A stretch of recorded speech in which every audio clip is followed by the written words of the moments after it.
Hello mga lovely people! Welcome to Cucina di Pichita, home of Pacham-Pacham recipes. For today's video po, magpapacham po ako dito ng pork ribs. So, malamang higit ito sa 1 kilo. Tapos, gagamit din ako syempre ng liquid seasoning. Tapos, soy sauce, oyster sauce, syempre, toyo. Etong spaghetti sauce, tatapusin ko lang kasi para hindi siya masira. Crushed black pepper,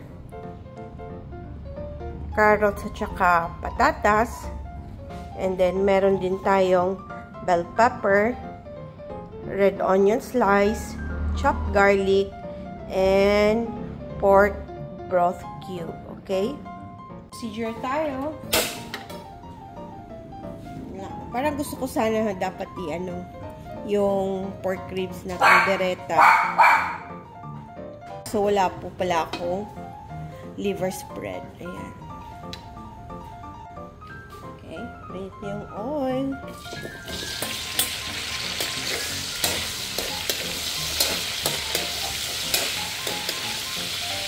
Hanggang sa mag-brown.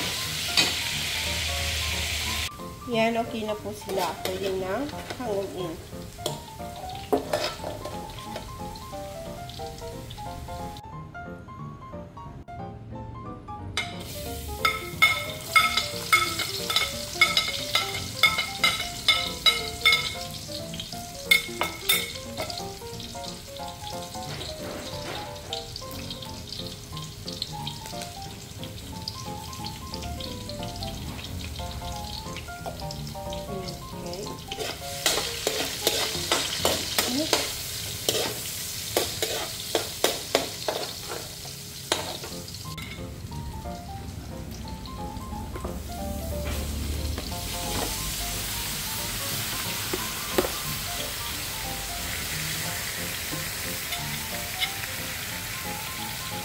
Sauce,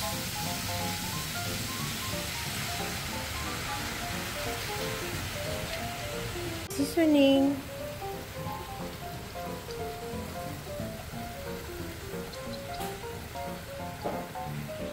soy sauce, so pagka ganyang marami ng condiment, no need na mag-asin.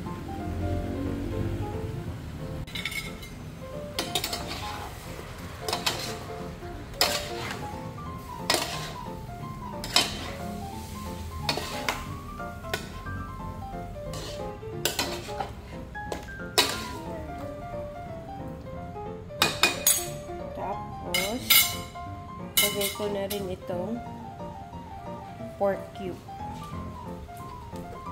So, yan po.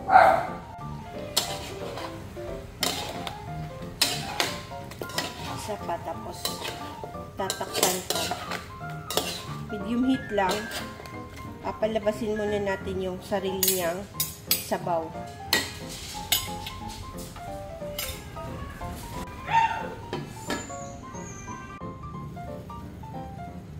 Yan. Magsabaw siya.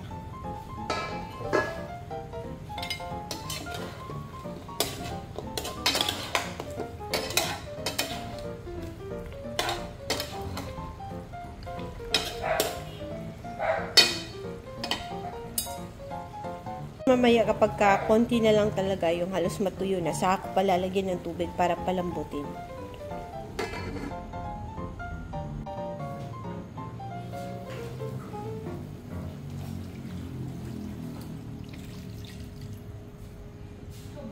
Dagdagan ko pa yan.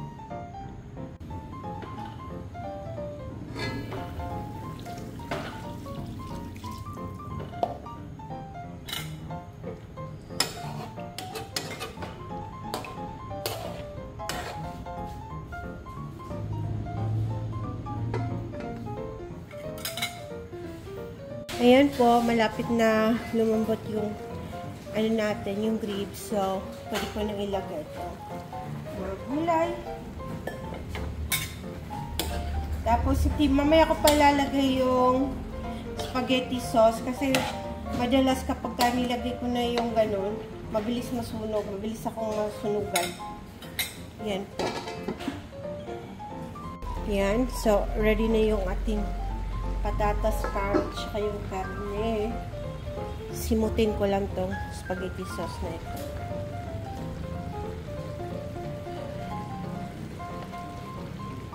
Diba? Tapos, halo-halo. Kung anong laman ng ref, yun ang gamitin, diba? Pero po, hindi masayang.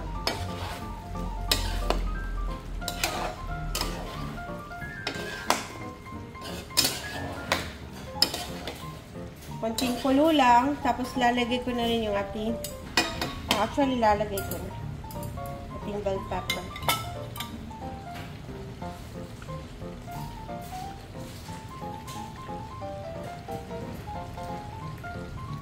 So, mga 2 minutes lang po, lovely people, tapos ready na.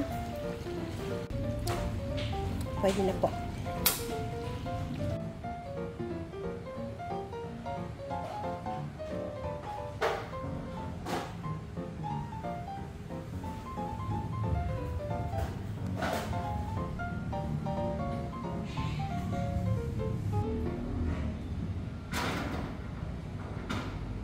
Hello mga lovely people! Kamusta kayo? It's Sticky Man time! So, ayan na po.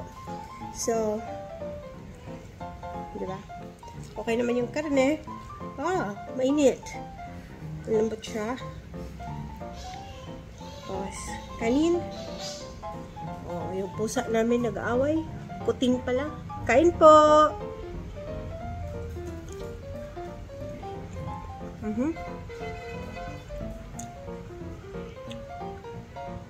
Nasang basin?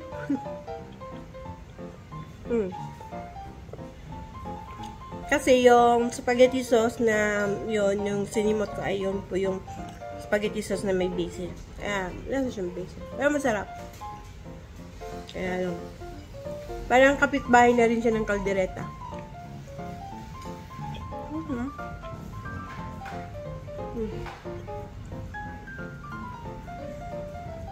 Patatas, tikman ko kung luto.